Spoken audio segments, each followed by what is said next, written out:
Vous regardez en ce moment des images de télévision, c'est-à-dire des images plates, paresseuses, mal éclairées, mal cadrées, mal mises en scène, des images qui bluffent jusqu'aux critiques spécialisées. Il suffit de les lire, tout se tient.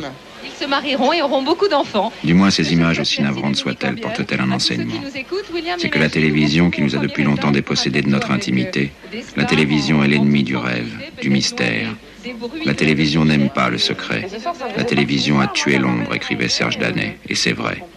L'ombre, c'est-à-dire l'inconscient. Tout est ressorti, j'ai l'impression.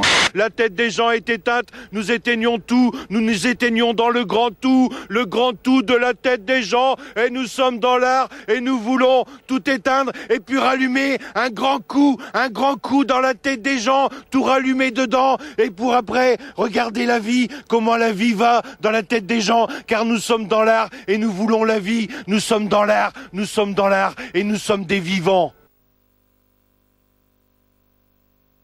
Bonsoir, je vous donne rendez-vous dans un instant avec des stars, du glamour, du sexe et de la polémique.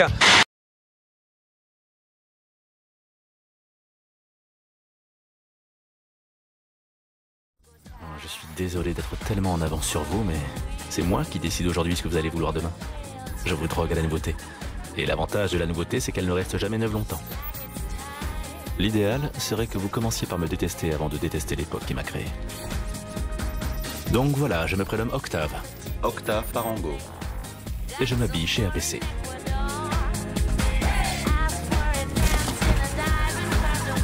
J'ai passé ma vie à vous manipuler contre 75 000 francs par mois. Quand à force d'économie, vous réussirez à vous payer la bagnole de vos rêves, je l'aurai déjà démodé. Je m'arrange toujours pour que vous soyez frustrés. Je suis celui qui pénètre votre cerveau. Je jouis dans votre hémisphère droit. Votre désir ne vous appartient plus. Je vous impose le mien. Jamais crétin irresponsable n'a été aussi puissant que moi depuis 2000 ans. Il y a des gens qui croient que le réel est là, en dehors du spectacle. Et là, ils se trompent. Ils pensent que le réel va prendre sa revanche, qu'il y a des données économiques, le pouvoir d'achat, des choses lourdes qui vont quand même l'emporter sur le spectacle. Or, erreur. Le spectacle avale tout, constamment. Que nous soyons à Luxor, à Vaux-en-Velin, à Sartrouville.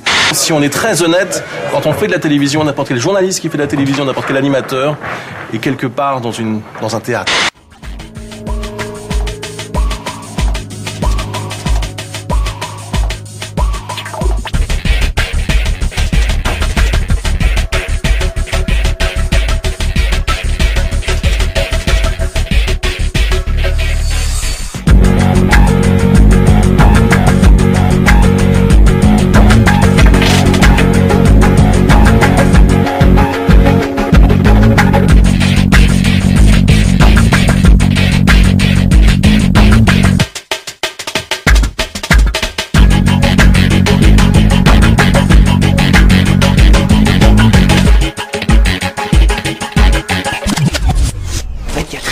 Qui sont vraiment fous ici. Je dis pas que toi tu l'es pas, hein. Je dirais même que t'as l'air carrément déjanté. Mais c'est pas pour ça que t'es ici. Non, c'est pas pour ça que t'es ici. C'est uniquement à cause du système. Ça c'est la télévision. Tout est là. Tout est là. Regarde, écoute, à genoux, prie. La pub.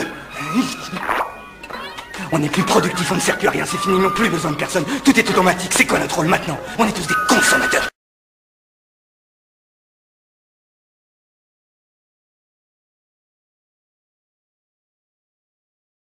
Vous prenez les 20 dernières années, vous avez 10% en gros des richesses qui ont été piquées au travail pour rétribuer le capital.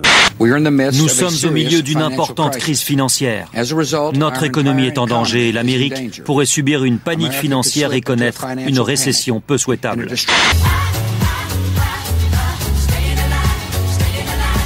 C'est quelque chose d'extrêmement grave. C'est un 11 septembre de la finance.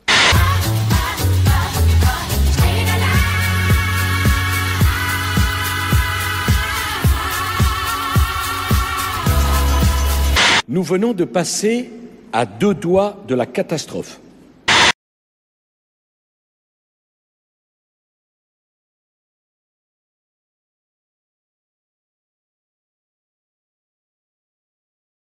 crise financière qu'on vient de traverser, pardon de le dire, je le dis sans provocation, c'est un petit échantillon par rapport aux conséquences sociales et économiques de la crise écologique. Quand il y aura pénurie des ressources élémentaires sur laquelle repose notre économie, et quand en plus il faudra prendre en charge économiquement, humainement et politiquement les conséquences des changements climatiques, notamment des millions de gens qui auront à se déplacer parce qu'ils sont directement affectés par les conséquences des changements climatiques, je crains que notre démocratie et surtout nos bonnes manières de gens soi-disant civilisés ne soient mis à rude épreuve. On est au bout d'un système.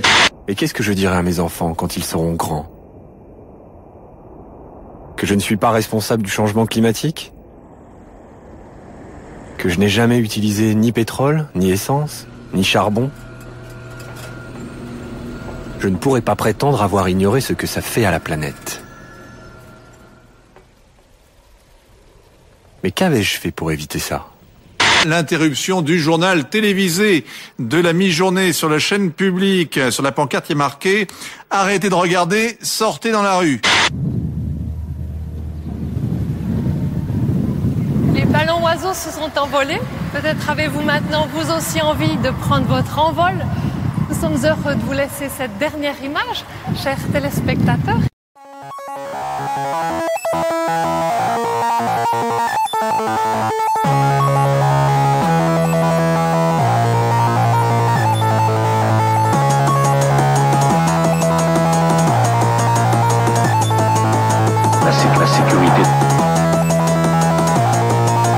La sécurité des Français, c'est la sécurité. La sécurité des Français, c'est la première des libertés.